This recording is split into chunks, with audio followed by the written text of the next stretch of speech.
joining us for our second in our series celebrating PERA's 75th anniversary. We are joined today by two amazing representatives who will help us explore topics important to developing senior independence, post-retirement or pre-retirement, depending on where you are in your life stage. And so our first presenter today is actually Chris Winterhout.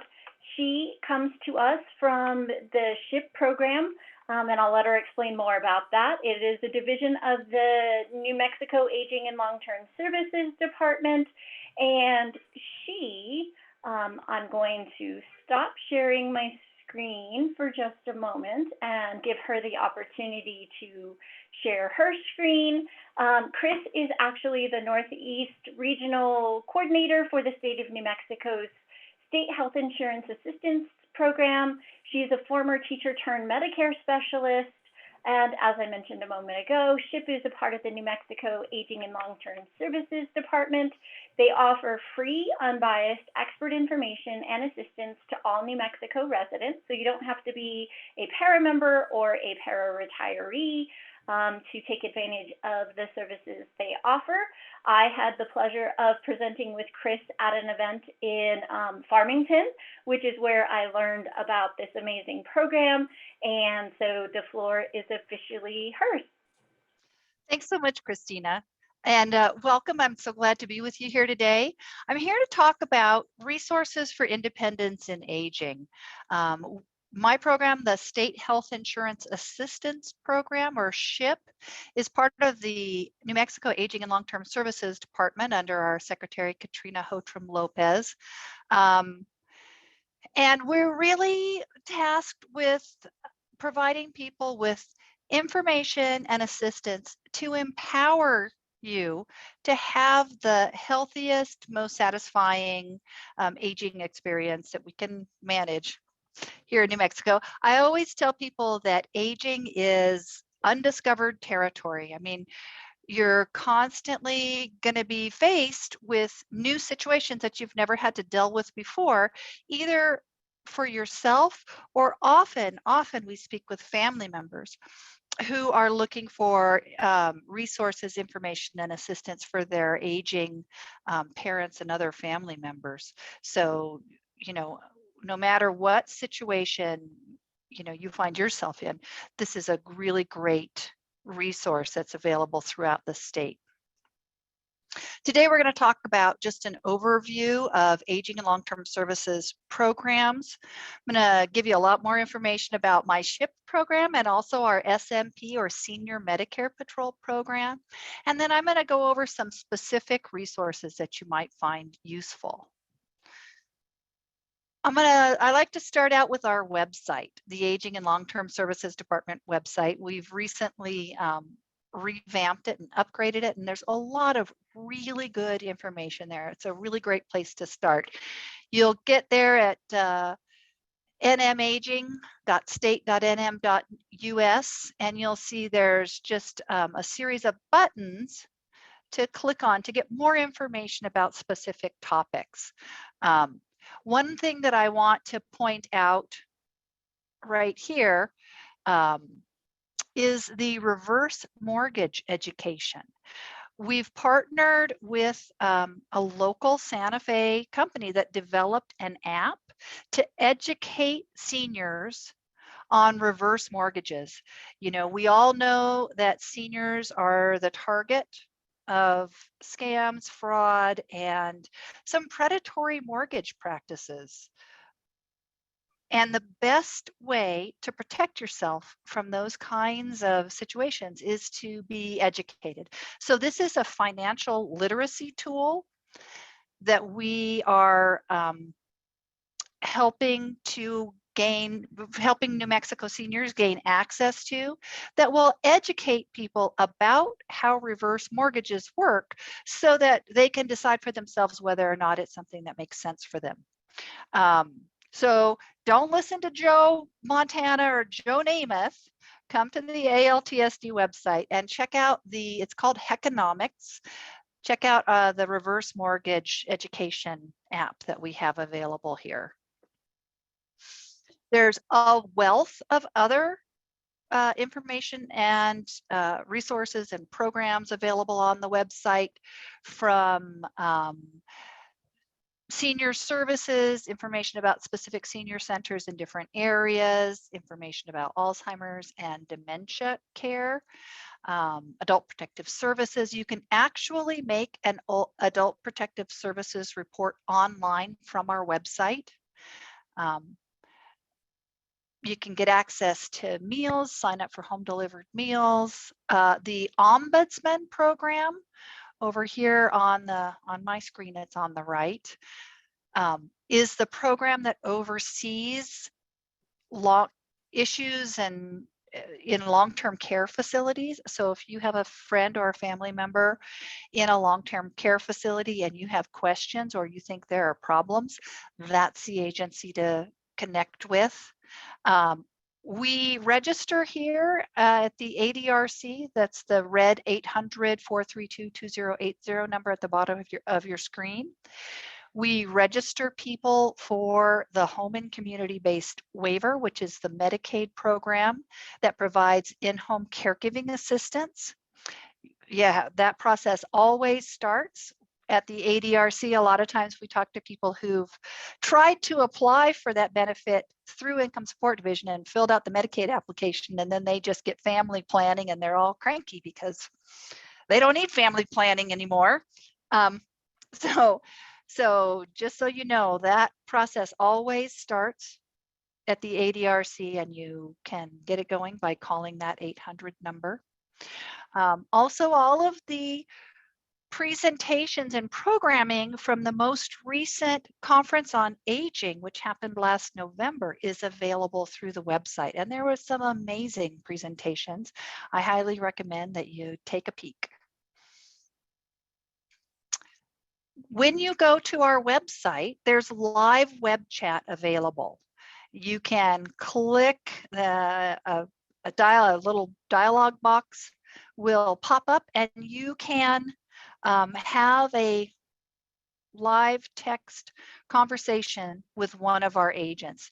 They are all real people. They are all right here in New Mexico. It's a really great resource. Sometimes there are long waits to get through on the telephone, and people don't want to, maybe they have a simple question and they don't want to wait. So going to the website and utilizing the live web chat is a great option. It's also really good for people who have hearing issues and maybe talking on the telephone isn't very effective for them. So that is a great resource for people. And often what'll happen is, you know, if the chat person can answer the question immediately, they will. And if they can't, they'll put in a referral, usually to the SHIP program, and you might get a call from me or one of my colleagues. The Aging and Disability Resource Center is the call center for the whole state to create access for people to programs and resources throughout the state. It's really the umbrella organization for many of the programs. So the mission of the ADRC is to serve all of New Mexico, connecting people with resources to maximize personal choice and independence. We're all right here in New Mexico. It's real people, real answers, real options. And empowering people is our core mission. When you call the ADRC, the first person that you'll speak with is called an options counselor, and they will ask, what issues are you facing? What are you needing assistance with? And then they'll try to connect you with the programs and the resources in your area to help you with whatever it is you're facing. We've got access, we can help people access low-income programs. We have information and assistance about a wide variety of topics. When I first started working here, we would get calls on the phone and I'd be like, well, I don't know about that. I remember one time somebody wanted help getting their computer fixed, and I'm like, oh, let me ask. And my boss was like, yeah, the New Mexico TAP, Technology Assistance Program, might be able to help with that. So I never say never, because boy, it's amazing what resources are out there if you know who to ask. And now you know, it's the Aging and Disability Resource Center. To help promote that healthy and independent living. As I mentioned before, it's the place to start for the Medicaid Centennial Program or the Home and Community-Based Waiver. You'll get access to the SHIP program, which is a state health insurance assistance program.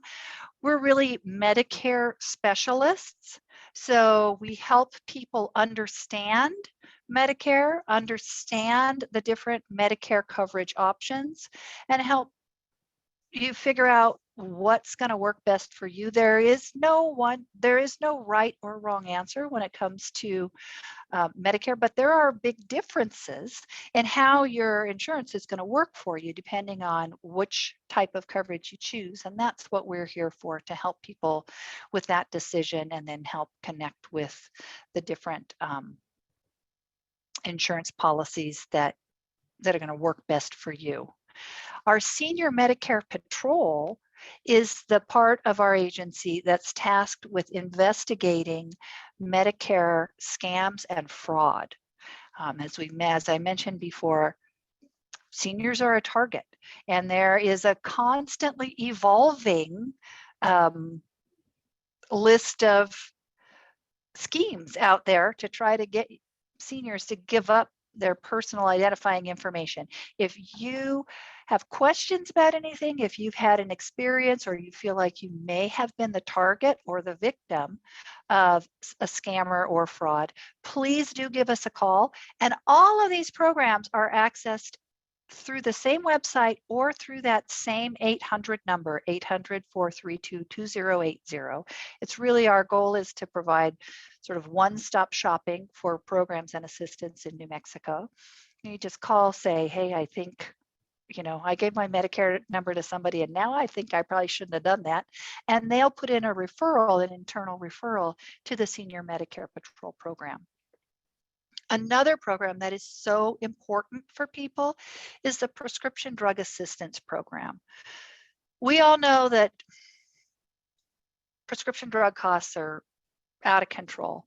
And often, even with insurance, people find that the copays put the medication that they've been prescribed either creates a huge stress or even puts them out of reach for them. We really don't want anyone rationing their medication or not taking it as prescribed because they can't afford it. So if you or someone you know is struggling with their copays or their medication costs, please call us. You'll get a referral to the Prescription Drug Assistance Program, and someone will give you a call to see how we can help, what programs we can connect you with. I'm also available to give this and other talks wherever you want me to be. I will be there. Community information and education is a big part of what we do. And we've already discussed the web chat feature, which again, really is designed to increase accessibility to the information.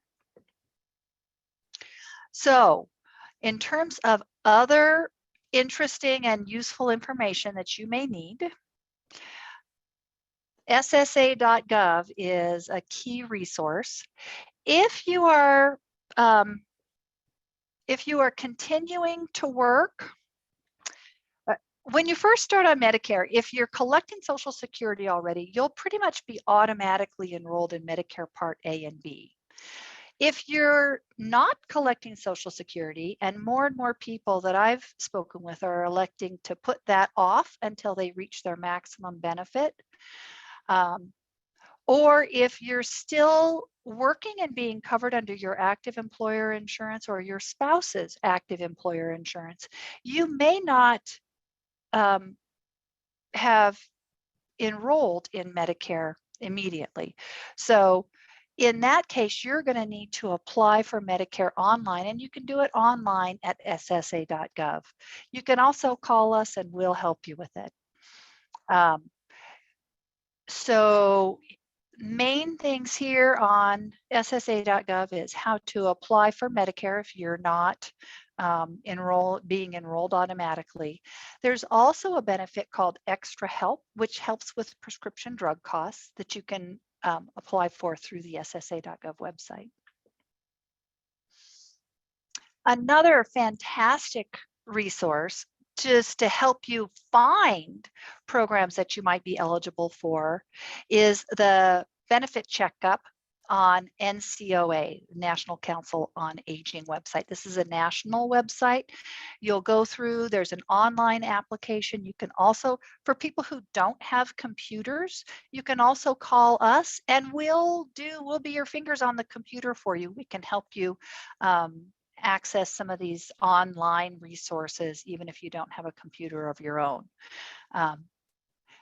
You go in, you put in a bunch of information, and then, man, the printout on this thing is like this thick. It will really connect you with a bunch of potential resources to help. Help New Mexico is a great local resource. It helps with people who are having issues with their heating and energy bills, but they also offer a wide variety of other programs, particularly during the pandemic. The stabilization assistance that they've offered is really has really been really helpful for people. So know that if you don't have to be a senior, you don't have to be disabled. Particularly if you've had issues related to COVID, Help New Mexico might be a really good resource for you. And then I have PNM up here. The utility companies often offer weatherization and energy efficiency resources for people. There's some amazing programs. So whoever you get your energy through, whether it's PNM or one of the local co-ops, you should really check their website to see what assistance is available. They'll come out, they'll do an assessment. Often they can really help upgrading some of your home in order to make it more energy efficient. And the New Mexico Gas Company has similar programs as well. Sadly, the pandemic has really exposed how many seniors in particular here in New Mexico are teetering on the edge of food insecurity. I had a gentleman who came into our office this morning that, you know, needed some assistance, and we were just commiserating that sometimes you don't know how close to the edge you are until that stiff wind, you know, sends you too close to the edge. So please do know that our office, the Aging and Disability Resource Center, the Aging and Long-Term Services Department, is here for those times, and we will help you connect with the resources that you need. The New Mexico Association of Food Banks lists the food banks in each region. It's a great resource. The other thing is that I want to mention about the food banks is they are a fantastic place to volunteer. One of the things that is a real indicator of satisfaction and health in retirement is staying involved in the community and looking for places that you can volunteer, that you can give back, whether you have needed assistance in the past or you may need it in the future, or maybe you need it right now and can still volunteer. It's a really You can't do better than the food banks. They're always looking for people. And in fact, my program, the State Health Insurance Assistance Program, we rely on volunteers as well. So if you have been interested in what I'm talking about, if you would like to learn more about Medicare, Medicaid, we offer training, and we would love to talk with you about how you can become involved in helping empower seniors in New Mexico. Okay, and you can learn more without even having to make a phone call by visiting the ALTSD YouTube channel. We have some recorded workshops, tutorials.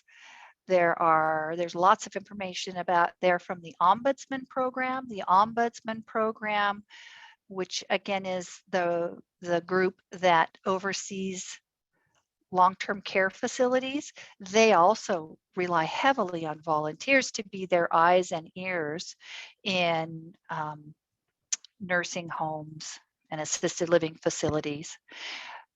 You can learn more about that program and how to volunteer with them. The SHIP program, there's all kinds of potentially interesting stuff there for you. You can also follow us on Facebook. We put information up pretty regularly. We put the latest news about Medicare scams and what to watch out for on Facebook. We do a monthly Medicare Minute little video that goes up to, keep people up to date on Medicare issues and what's going on, changes. So that's kind of a fun way to keep in touch and keep yourself informed about things that are happening that may affect you or your loved ones. We do have offices in Santa Fe, Albuquerque, Las Cruces, and Roswell. Here in Santa Fe, we are open for walk-ins in addition to telephone.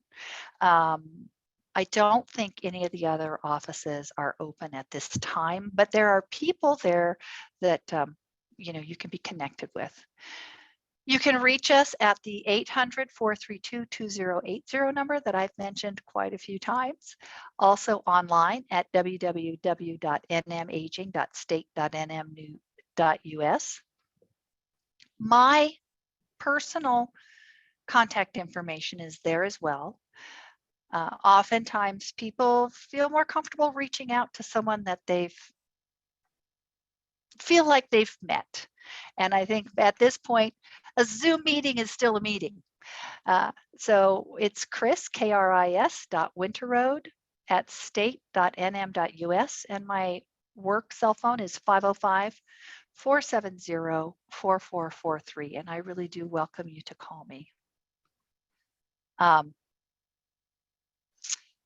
You can put questions in the chat, or you can contact PERA and they will get any questions that you have to me. If you've watched this video or been in this workshop and you would like to give some feedback, we have a Survey Monkey right there that you're welcome to tell me what you think. I really do appreciate feedback. I like to look and make changes based on what worked for people or what didn't work for people. And that is my presentation. Excellent. Thank you so much, Chris. We truly appreciate it. I always learn something new listening to your presentation, and I know many of our members and the general public will also benefit from your very, very expansive knowledge. We truly appreciate you and your time, and appreciate you sharing your presentation, which we will post to our website for additional resources for our members and the general public. And so I believe that our next presenter is on deck and ready to begin his portion of the presentation. Coming to you next is Jeff Biggs, who holds a Master of Science. He is an exercise physiologist, a certified PN1 nutrition coach. He has worked in fitness, health, and wellness for over 25 years. And so I met Jess recently when he became the communications director for the New Mexico Retiree Healthcare Authority, and we're so excited to have him here today. When we do presentations for the pre-retirement folks who come out to Zoom presentations or the rare in-person presentations that we get to hold these days, I always tell them that retirement is more than just submitting a piece of paper. You have to be mentally prepared, you have to be financially prepared, and physically prepared. And I tell members all across the state that your health is one of the things that you can control that will help lower your after retirement expenses. So going into retirement as healthy as possible is really, truly important. Putting off, a knee replacement or a hip replacement until you're officially retired is generally not a good business plan. And so Jess today is going to speak to us about one of the all-natural ways to heal ourselves as human beings through something we all love, which is food. So Jess, sir, the floor is yours. Thank you so much for joining us today. Great. Thank you, Christina. And it's a pleasure to be with you. Thanks for being here. And you're absolutely right. When you think about the best way to control your healthcare costs, the most effective and yet least expensive way is to try to take care of our body. This is the place that we live and the place that we're going to have until we move on to whatever's next. And so taking care of it's the best way we can do that. So that's why I thought, today we'd have a little fun with the topic of, food skills, talking about food skills and how we can incorporate 3 fundamental food skills that really can have an impact for us for our entire lifetime. And there's nothing magical that you're going to learn from this, but, just some very common sense approaches. And so hopefully you'll enjoy it and maybe you'll get something valuable out of it. Well, what are we talking about when we talk about food skills? Well, when we talk about just skill development in general, what we're talking about is, repeating an action over and over again until we learn it or we become really good at it. In fact, the essence of education is repetition. So when we get enough reps in, we actually get good at things. And when we can execute those things with a certain level of predictability in what the outcome is going to be, we call that a skill. And so we often think about skills in terms of things like, playing golf or playing piano or sewing or, other type things where, when the very first time we try those things, we're probably not that good at them. Even if we have some natural tendencies towards them, we're not going to be real proficient and real good at them. But through practice, through repetition, continuing to repetitively practice, we can become better and better and better to the point where we can become really good at them, excellent at them in many cases. And so, when we think about that relative to skills, that's how we often think about it. Well, when we think about food skills, it's really no different. We just don't typically think of it relative to how we approach food. And so I've just kind of made this definition up. This is my own definition, but really thinking about how can we approach food in an intentional way that by practicing how we approach it through repetition, it eventually becomes automatic, And so by the real key elements here really are the practice, looking for opportunities to practice, trying to be consistent with it. And as we do that, eventually we become good. And now we have skills to take to the table, so to speak, in terms of how we approach our food. So we're going to dig into this a little bit further in terms of what these food skills are all about. Before we do that, though, I'm going to make a disclaimer. My disclaimer is this: I'm a complete food agnostic. And what that means is I don't believe there's just one best way to eat. I don't believe there's just one way that's, the healthiest or the best. I think many, many approaches can work and many, many approaches can be healthy. Ultimately, what it comes down to is just figuring out what works for you from a combination of both, what truly works for you, but then also what you're willing to do. And that willing piece is really important because a lot of times we see all these diets and these, maybe even extreme measures that are promoted in how we should eat. And the reality is the absolute best way to eat is no better than the worst way to eat if we're not willing to do it. So willingness becomes a really important piece in a lot of this kind of stuff. Anyway, bottom line is I'm completely agnostic. There's many ways you can approach eating healthfully, and you can get the results from that. And you're going to see that as we go through some of this today. The 3 food skills. Ooh, what are they? 3 food skills for the rest of our life. And these are by no stretch all the skills we could talk about. There are many, many skills that I've worked with on clients that I've had over the years. But I believe these are 3 that are the most fundamental and basic skills that until we gain some level of mastery of these 3, then many of the other things we could talk about around food don't really matter all that much. What are they? The 3 food skills: slowing down, stopping at 80%, getting enough protein in your diet. Like I told you, there's nothing magical or secret here. You probably already knew some of those things, but hopefully what we talk about, how we talk about it today, will give you some new ways to approach this and realize how important they really can be. So let's dig a little deeper into these 3 skills. First of all, slowing down. Why should we slow down? Well, because slow-mo is cool. Take a look at some of these clips of some of these, movies from Hollywood. It doesn't matter what you do when you're doing it in slow-mo, it looks really, really cool. And so, the same is when we approach our food, that there's really some tremendous benefits that can come from just simply slowing down as we eat our food.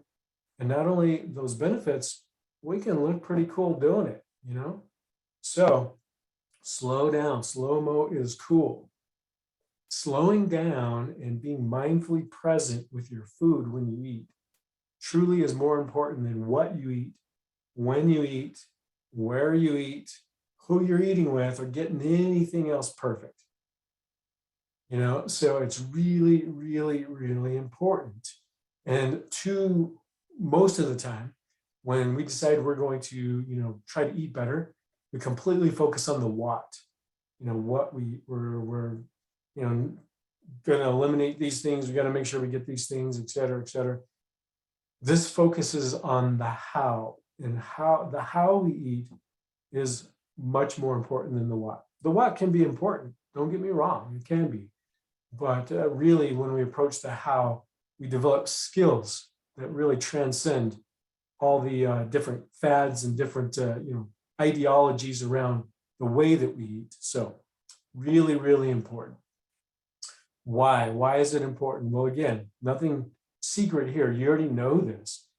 By slowing down, you actually give your body time to do its job. It takes about 20 minutes for the signals from your stomach to tell your brain that you're full, what's called satiety, or feeling satiated. And so if you're not giving your body that time, it's really easy to eat much more than your body really needs. And ultimately, at the end of the day, I'm going to make this point several times. Ultimately, at the end of the day, it doesn't matter how healthy the food is. If you're eating too much, there's going to be some less than positive results from that. So eating too much is really, really important. A couple of benefits, benefits of slowing down: digesting food better. A lot of people that I've worked with in the past, they tell me, man, I often feel, bloated, or I have acid reflux, or, those types of things. And when we get them to slow down, suddenly those things begin to diminish, and sometimes they even go away without changing anything else. So a real benefit there. You can feel more relaxed. It's one area of your life you can take control of. We live in such a hectic world where everything's fast-paced and busy. Well, this is one area we can take some control of that, slow down with our food, give ourselves all these benefits that we're talking about. And often you'll even find that slowing down transcends into other areas of your life where they feel less chaotic and less stressful. And then you're just going to feel more satisfied with your food. Ultimately, at the end of the day, satisfaction is the goal around food. And so if you're going to feel more satisfied, if you're going to appreciate your food more, if it's going to, be tastier to you because you've slowed down, you've been mindfully present with your food, it certainly improves the overall experience for you. And then a real benefit that I've seen over and over and over again, and often, sometimes people will say, oh, this is too simple. There's got to be more to it than this. Well, it's simple, but it works. And often what I see is that when people begin to slow down, ultimately they even lose weight. Now, do they tend to lose all the weight they want to or become this really lean, mean machine? No, there's probably some other things they need to do too. But initially, we do see people tend to lose weight just from the act of slowing down and being mindfully present with the food that you eat. So how do you do it? Well, here's some strategies, just some ideas. These aren't all the strategies, but some things to consider as you approach this. The first thing I tell you is be observant. Do you know currently if you're a slow eater, a fast eater, or something in between? Sometimes people already know, sometimes they're not sure because they've never paid attention. So the first thing you should do is be observant. Observe over several days how fast do you eat? And then pick one, maybe two strategies. Don't overwhelm yourself with this, but pick one or two things you can try. Maybe you're adding a few minutes to each meal. Maybe you're going to make sure you actually sit down at the table and try to really be mindful and enjoy your meal. A strategy that I use quite frequently is putting utensils down between bites. Take a bite, put my fork down. Take a bite, put my fork down. That really tends to slow things down. Some level 2 things you can try. Avoid distractions, put the phone away, put the newspaper away, turn off the TV. Again, being present with your food and enjoying that experience. So some things that you can try in terms of how you approach slowing down when you eat. Skill number 2, stopping at 80%. 80% full is 100% awesome. I said this before, I'll say it again. Satisfaction is the goal. Fullness should not be our goal. We need to change that mindset where we're not trying to be full, we're trying to be satisfied. And in most cases, we feel satisfied, the most satisfied at about 80% full. And so that maybe takes some trial and some learning, some practice. Remember, we talked about using practice to build skills. Well, learning what it feels to be physically hungry, learning what it feels like to be satisfied versus feeling full, again, being observant and practicing that. How do we do it? Well, there's a number of ways, but some ideas to share with you. One of the ways I recommend is let's take dinner, for example. We'll just use that as a single meal example. When you're ready for dinner, intentionally put on your plate less than you think you can eat. Make sure it's less than you think you can eat. And then just slow down, eat it slowly. Check in with yourself every few bites. Ask yourself, how do I feel right now? Do I feel like it's time to stop, or do I feel like I can have a little bit more? And then just do your best to stop at about 80%. In the beginning, you may not know what that feels like. You're going to have to, again, be observant, and you're going to have to adjust that. It's going to take some repetitions. It's going to take some practice, but with a little bit of time, a little bit of patience, a little bit of practice, you begin to learn what 80% feels like. And as you become accustomed to that, then it feels good to stop at 80%. And even as with enough practice, it becomes automatic. Okay. So some strategies you can try. The other thing you can use is the hunger scale. Well, what's that? What's the hunger scale? Well, really, really simple. The hunger scale is this. It's a simple scale of 1 to 10 to identify where you're at in terms of your hunger.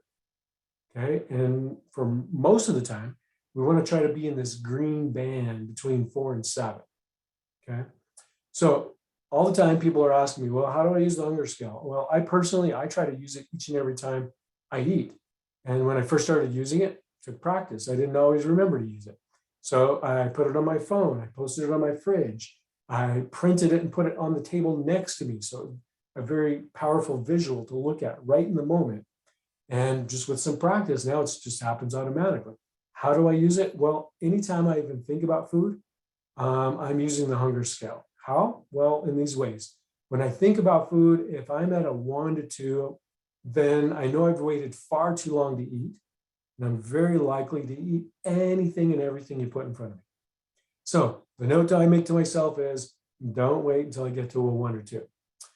If I'm at a 3 or 4, then I should be starting to think about when and what I'm going to eat before I get to a 1 or 2.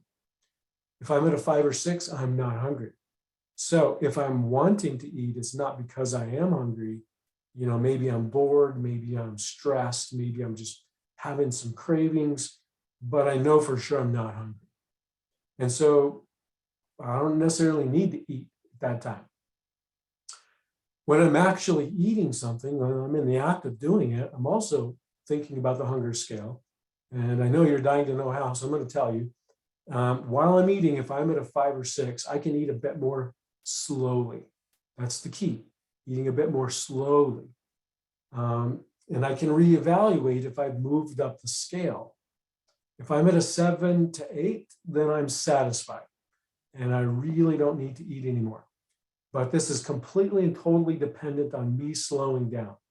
If I'm eating slow, I can rely on my stomach to tell my brain that I'm truly at a 7 to 8, and it's time for my brain to tell my mouth to just stop. But if I'm eating fast, then I'm going to blow past a 7 to 8 like Smokey and the Bandit blowing through a police barricade. And then I find myself at, oh my gosh, a 9 to 10. I feel physically miserable and emotionally guilty, and I just do not like this feeling. Okay. So hopefully that gives you some ideas of how you can use this hunger scale to really evaluate, and again, be mindfully present as you eat so that you know where you're at in relation to this. And by the way, 80% is about 7 to 8. So, if you can practice this enough, you get good at it where you're pretty consistently stopping at a 7 to 8. Just think about what that can do in terms of not overeating. And again, I'm just going to make that point of overeating anything. It doesn't matter how healthy it is. If you eat too much, it's going to cause you to gain weight. It's going to cause you to gain fat. It can have a lot of other not so positive results. Even for those that are diabetic, overeating is one of the biggest issues in managing insulin levels, even more so than the carbohydrates. So something to think about. All right, what's next? Getting enough protein. Skill 3, moo. That's some protein saying hi. Now, I get it right off the bat. There are people that aren't going to eat animal proteins, and that's okay. Remember, I take you back to that first beginning where I said I'm agnostic. I believe there are many ways that you can eat and be healthy, whether that's if you choose to eat meat, if you choose to be vegan or vegetarian, or wherever you fall in the spectrum. There are many ways to be healthy, and this is just one example because it's kind of fun to have a cow talking to you. So we're going to have a cow talk to us a little bit about protein, but again, know that you can get great protein sources without ever eating animal sources if that's your preference and what you believe you should do.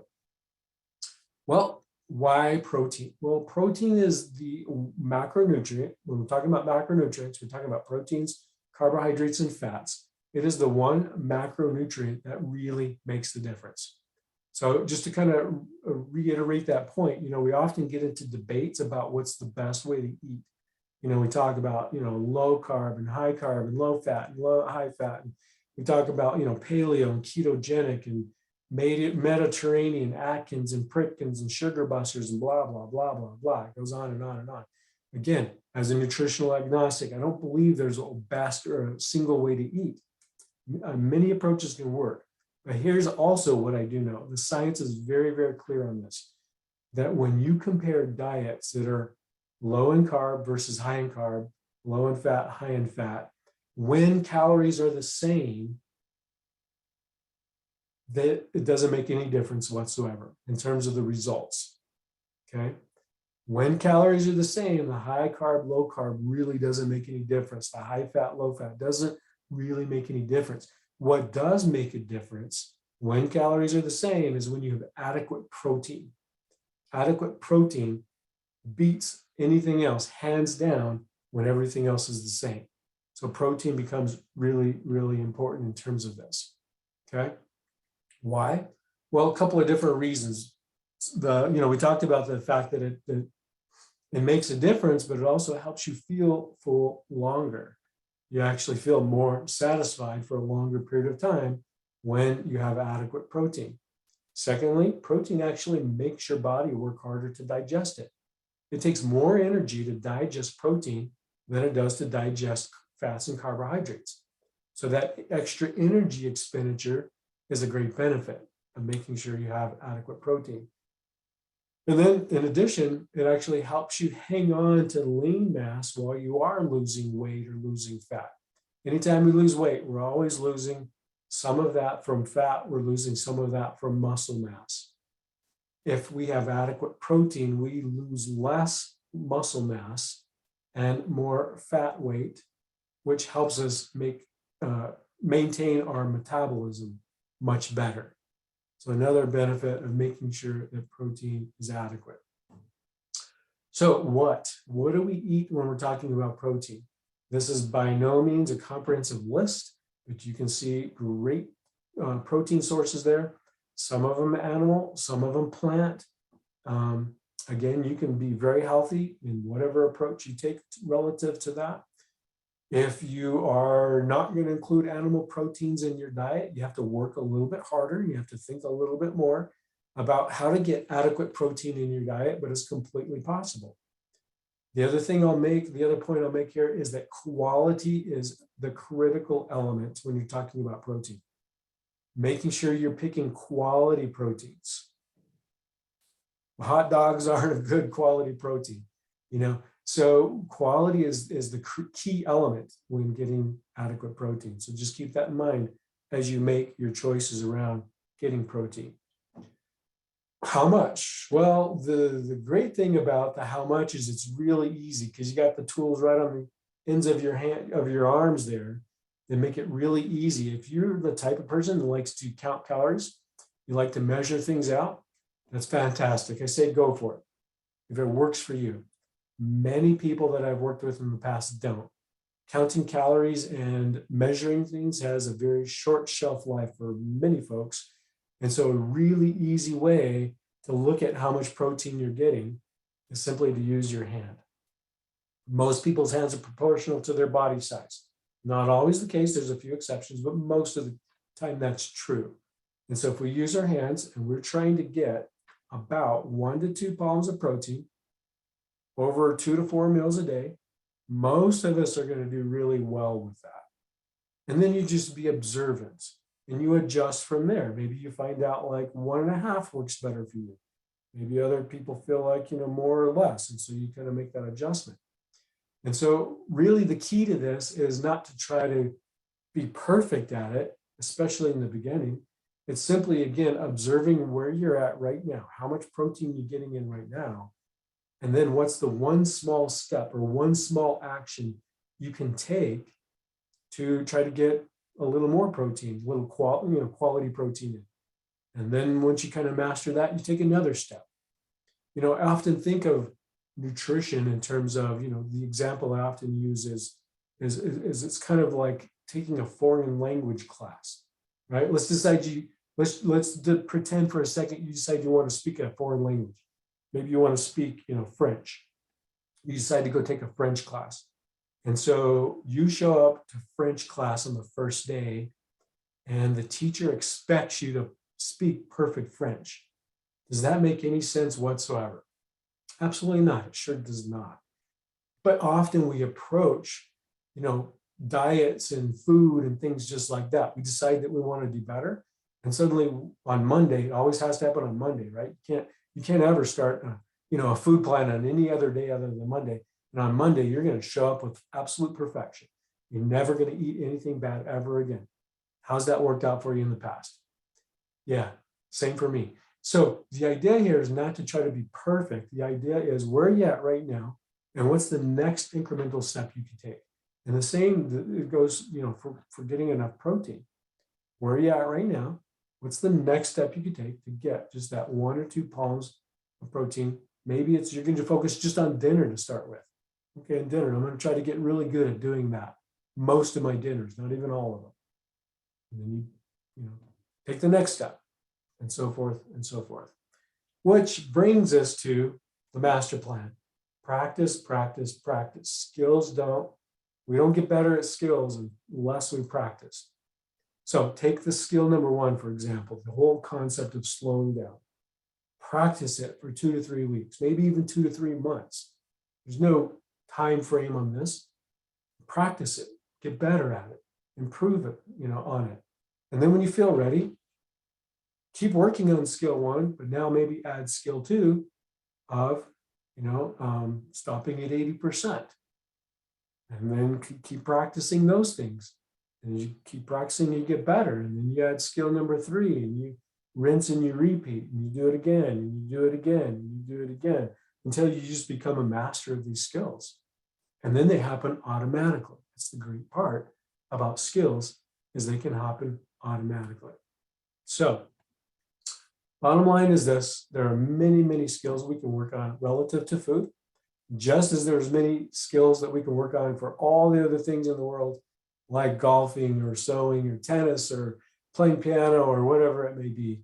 And we can identify skills that we can work on with our food. We can practice them. We can get better at them. And as we do, we're going to approach food in a much better mindset and a much better place in terms of how it impacts our health. As Christina said in the very beginning, focusing on your health is the absolute best way you can actually decrease the costs of your health care. So with that, again, my name is Jess Biggs.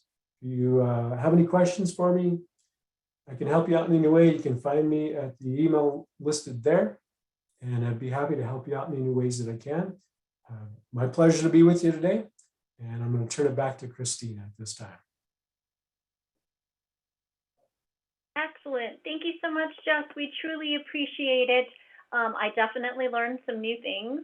I am the slowest eater ever, but there are other ways that I can learn to improve my food skills. So I appreciate all of that information. I know our members are very interested in your presentation as well. So thank you again for sharing that. We will post this as a complement to the video recording on our 75th anniversary website, and share it with you as well in the event you would like to share it with your agency's audience. And so we appreciate it. The only question that was shared in the chat was a request for the presenters to share their presentation. So we definitely will add that to the website today. Thank you all for joining us. I just have a few things to button up here now at the end. Let me just make sure that I am actually sharing the correct presentation before we do that. And so I believe we covered question and answer. As a reminder, PERA has a website that is dedicated to the information regarding our 75th anniversary. There are a tremendous number of historical documents that are very interesting to look back and see. You will find our anniversary website at www.nmpera.org/anniversary. And so you are encouraged to visit the website to learn more about one of the amazing things that New Mexico has gotten right for 75 years. And then as a look forward to our presentation in March, PERA will be focusing on women in leadership, featuring prominent women in New Mexico state government, both active and retired. So if you are free on March 1st at noon, we would truly love it if you would join us for that event. Thank you all so much. We look forward to celebrating all year with you.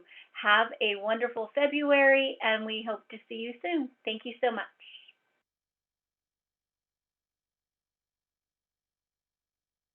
Great. Thanks again, Jess. We appreciate it. I am